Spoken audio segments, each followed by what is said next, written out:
Assalamualaikum warahmatullahi wabarakatuh. Salam sejahtera buat kita semua. Sesi kali ini akan membahas Masjid Baitul Ma'mur Meulaboh. Masjid ini merupakan masjid tempat evakuasi dari bencana tsunami tahun 2004 lalu. Sebelum melanjutkan, jangan lupa subscribe, like, komen, dan share untuk membangun channel ini. Masjid ini beralamat di Jalan Imam Bonjol nomor 100 di Renrampak, Johan Pahlawan, Kabupaten Aceh Barat, Provinsi Aceh. Masjid ini diresmikan pada tanggal 1 Juni 1999, di mana masjid ini dibangun di atas tanah 60.000 meter persegi. Status tanahnya adalah wakaf dari masyarakat Meulaboh. Kemudian luas bangunan sekitar 3.500 meter persegi. Kemudian daya tampung dari masjid ini sebanyak 7.000 orang. Masjid ini unik teman-teman, yaitu memiliki gaya arsitektur perpaduan antara Arab, India, dan Aceh. Selain daripada itu, ciri khas dari masjid ini memiliki 3 kubah utama yang memiliki ciri khas dari Timur Tengah.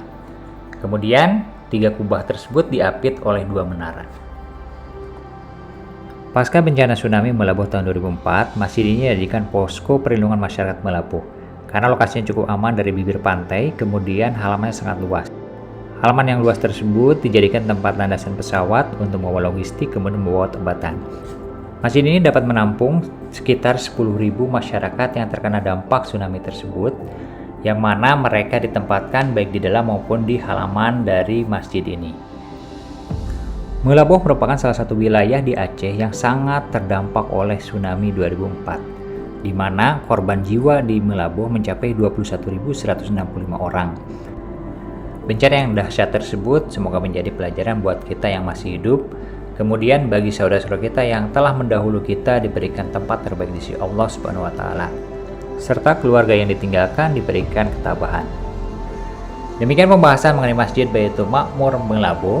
Jika teman-teman datang ke sini, jangan lupa mampir ke masjid ini untuk sholat ataupun menikmati keindahannya sambil mentafakuri bencana tsunami tahun 2004. Semoga kita semakin dekat lagi kepada Allah Subhanahu wa taala.